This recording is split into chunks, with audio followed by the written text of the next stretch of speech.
What's going on, everybody? Eric Bourassa here, and I was checking my emails, and it looks like NOFX have a new song. And yes, it's NOFX have a new song, not NOFX has a new song. I ain't gonna explain it, but that's proper English grammar. Look it up. Go ahead. So NOFX have a new song out called Punk Rock Cliche. Cliche, Punk Rock Cliche. I opened up my email and it says, listen to NOFX's Punk Rock Cliche. The song Blink 182 dropped from their album after hearing that Fat Mike wrote it. Okay, so I was like, do I want to hear a new NOFX song at this point? I've loved NOFX for a long time, like 20 years. And, but that, talk about a hook, line, and sinker. You read that line and I'm like, now I have to hear this song. And so we're going to head to their website, and here it is. Fat Mike is no Punk Rock Cliche. Oh, look at these beautiful men's, or they, them. I don't know what they go by. All right, it's been a busy couple of months for Fat Mike Burkett of NOFX. Never knew that was his last name. First, he announced the seminal punk band is dissolving after their next tour. Probably time. Then he revealed the band's new album, double album. I think that's hilarious. You've got single album and then double album. It'll be out in December, and he's done all this while helping to launch the world's first comprehensive punk museum in his new home of Las Vegas. Today, NOFX has not correct grammar. It's NOFX have released their second single. I swear to God, look it up. Have released their second single off of double album, The Catchy Punk Rock Cliche. Is it? We're going to find out. Which happens to come with as good of a backstory as any NOFX track ever has. Originally written by Burkett for the Matt Skiba era Blink 180s, it's a song over a half decade in the making with an origin story that only the songwriter himself could do justice. So I guess he divulged this to Spin Magazine. We're going to listen to it in a minute and actually play through it on guitar. We're going to go through the chords. So it says, Fat Mike says, it's a song he wrote 6 years ago when he was staying on Matt Skiba's couch, as one does. Fat Mike, why would he still be sleeping on somebody's couch by the year 2016 or whenever that was? That's surprising. So I guess he wrote a song. He said, I think this would be a great Blink-182 song. He worked on some of the lyrics with me. Oh, speaking of Matt Skiba, some of them were already written. It was the first time we wrote together. He brought it to the band. They recorded it. And a few weeks later, Travis Barker did a bunch of interviews. And he said, we have a new song called Punk Rock Cliche, and it's the best song on the album. I'm really excited about it. So when I saw those articles, I was really stoked. They recorded the album, they recorded the song for the album, and their label said, this is your first single. So Fat Mike wrote a song for Matt Skiba to take to Blink 182, just for fun skis, I guess. And they ended up recording it, and the record label was like, this is your first single. Like, dang, this must be a catchy song.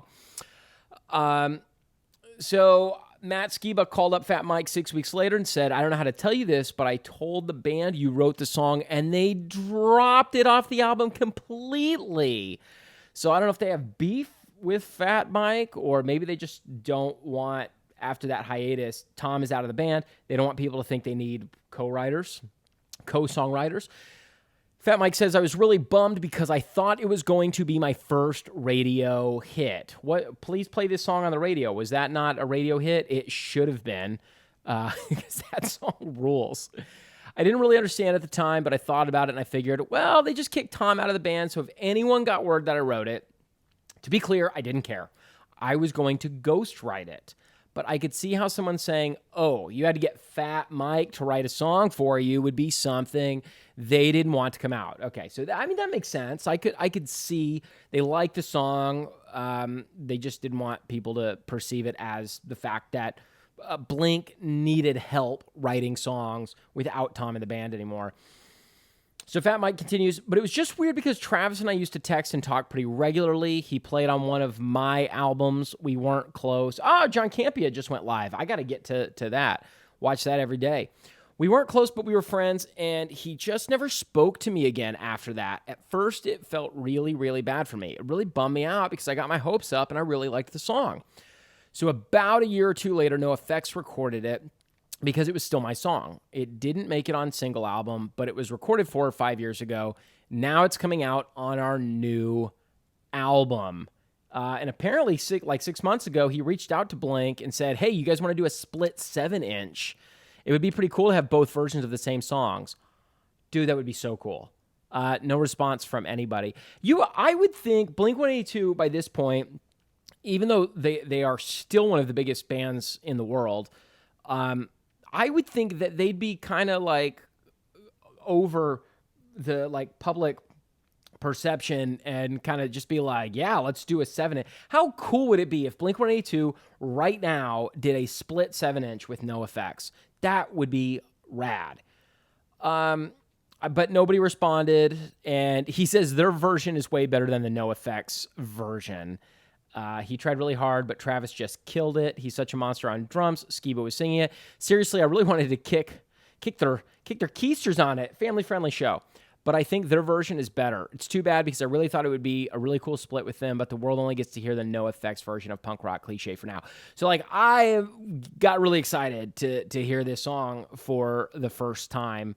And I'll say just ahead of time that after hearing the NOFX version, I agree. I just have a feeling that Blink-182 with whoever their producer is now, I mean, it was Jerry Finn for a long time before he died. I'm assuming that it's, God, what's that guy's name from Goldfinger? John Feldman, who like produces everybody in the pop punk world now. I assume he's producing them, and he's a really great producer, and I believe he learned from Jerry Finn. So, hearing this song and thinking about what it would be like to hear it with really top-notch production and a couple of bells and whistles on it, I think it could be really cool. But let's jump over and listen to the song now. All right, so here it is. All right. So what's funny already is like this mid-tempo, right? It's like a G5 to an open E to a G5. What's really funny about that is at first it doesn't seem like a Blink-182 song, but when you think about the Matt Skiba era, they had so many just like mid-tempo songs with kind of that groove. So I could definitely see them using this with Matt Skiba. Who made this mess? So now picture Matt Skiba or Mark singing that. We once called home sins of the flesh are not sinned alone. So it's G5. So this is G5, for incendiary A5, D5 with like a low A below it, E5. Very linoleum right there. Okay, so for the record, I've already figured this out. My ear is not that good. I've already figured this out on guitar. I'm just calling out the chords as it goes. The guitar work is really just loose and sloppy, and I think intentionally so. I think if Blink had recorded this, they would have really tightened that up. And the drums, just like production-wise, I mean, it sounds okay, but imagine Travis Barker putting his own spin on that. I think that would be really, really cool. So this is C5, G5,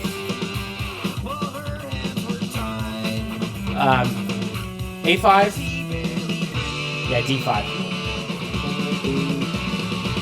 Okay, so now we're coming into the hook. I feel like so far, yeah, this seems like it could be a Blink-182 song. There's 5 chords total.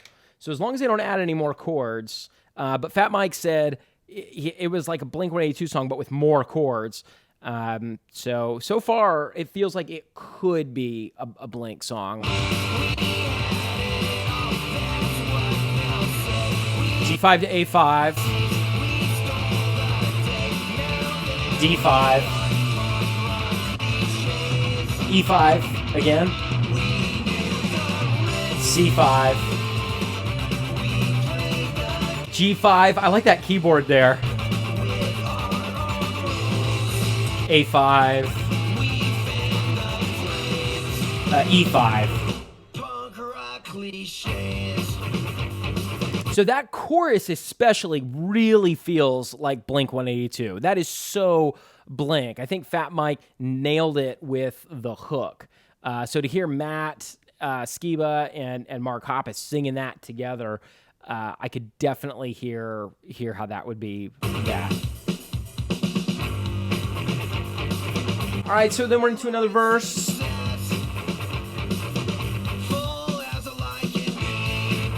And let's skip ahead a little bit because all of this is the same. But when we get to the next chorus here, check this out.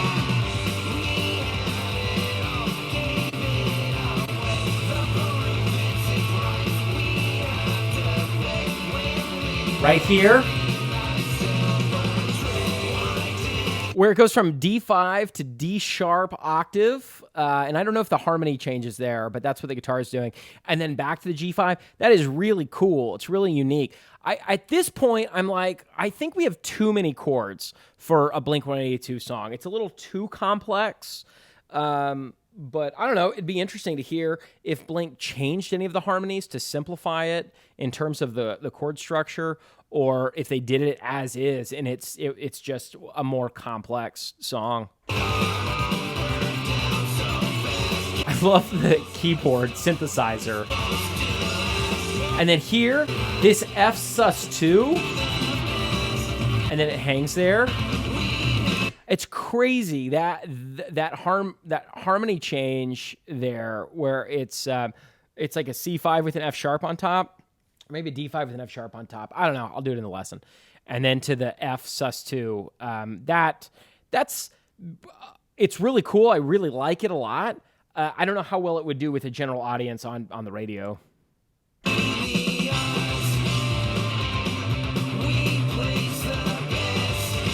Now this part, this like bridge interlude with these octaves here, that's really cool.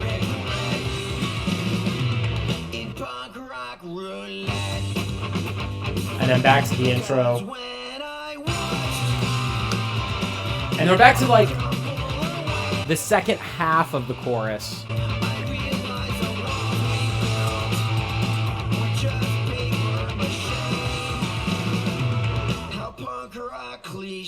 And then it just ends with the main riff. So yeah, so there it is. I'm a little bummed because and I'm also surprised because NOFX typically have fairly top-notch production, and that the recording quality here kind of sounds like a demo. I can't say why, but that's just kind of the impression that I get, and it would be really cool to hear Blink-182 do their spin on it. Okay, so let's talk about the chords to this NOFX song, Punk Rock Cliche. So it starts with this riff.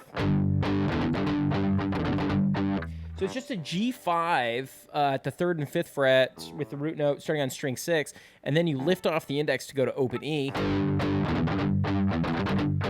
And the rhythm playing is in the guitar is, I think, like intentionally kind of sloppy. I mean, NOFX are a very tight band, but in this case, I think the guitars are intentionally kind of sloppy. So it's hard to get a consistent rhythm, but as long as you get the feel down, then I think you're okay. So palm muting. And then when the singing starts, still on that G5, and then to the A5. Slide down, then to a D5, E5. And then it does it again.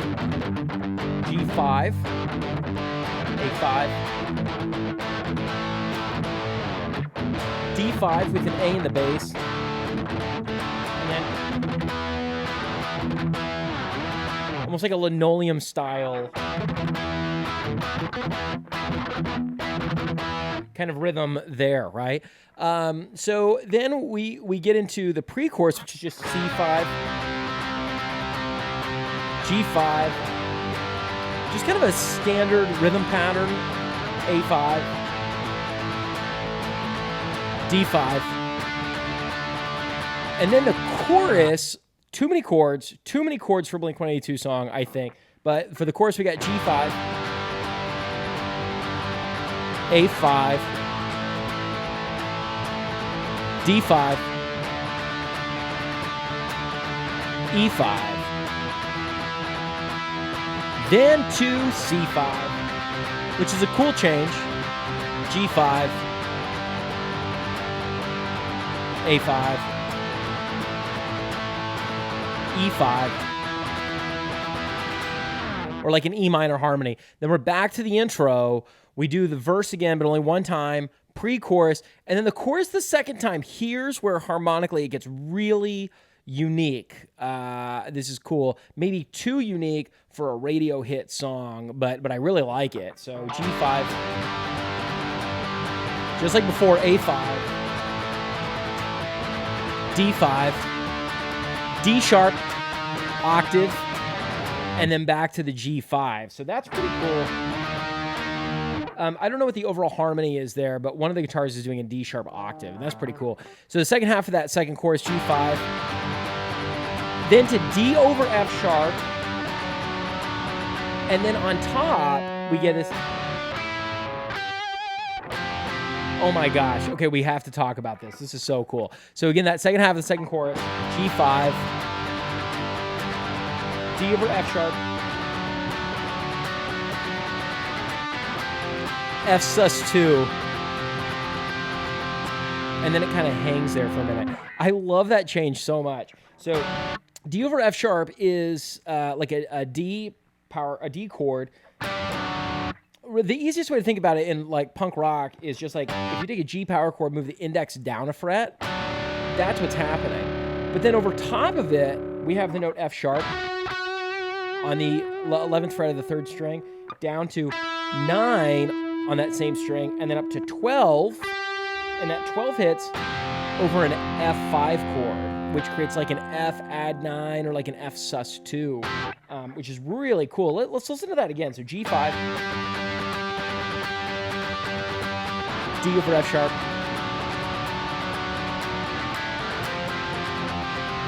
oh my gosh, the voice leading there is so cool. I just love that. And then we get back to kind of like the second half of the chorus, C5, G5. Oh, but there's these octave riffs over top, which works really cool for like a Blink song. It's like.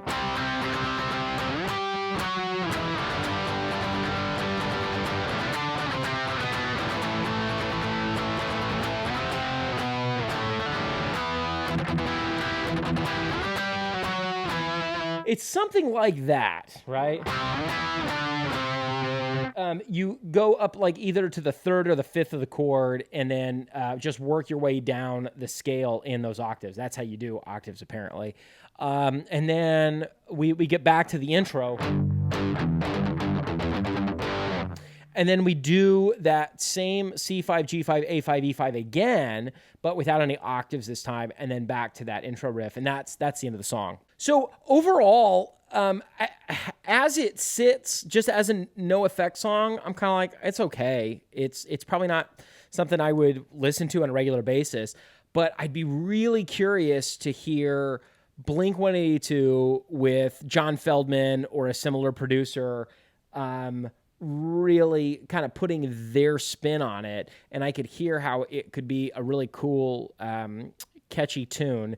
I just think the production of it needs to be a little bit spruced up, and then you could maybe have a hit. A single, I don't know, but apparently Blink's version of it is really cool. So maybe in like 30 years, we'll get some box set with a bunch of B-sides and unreleased tracks, and this will be one of them. So, yeah, that's Fat Mike's attempt at writing a song for Blink-182.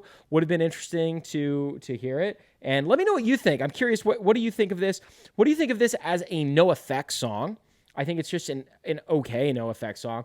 But what do you think can you hear in your mind what it would be like if Blink took this and recorded their own version of it? I'd be curious to know your thoughts on that. So anyway, I'm a big fan of Blink-182 and NOFX, so I had to talk about this. Let me know what you think in the comments below, and if you dig this, like and subscribe. We're going to be doing a lot more Blink-182 content as they continue to prepare for their the release of their upcoming album. Also complain about the ticket prices of their world tour together. So, all right, you guys, I'm Eric Bourassa. I'll see you in the next times.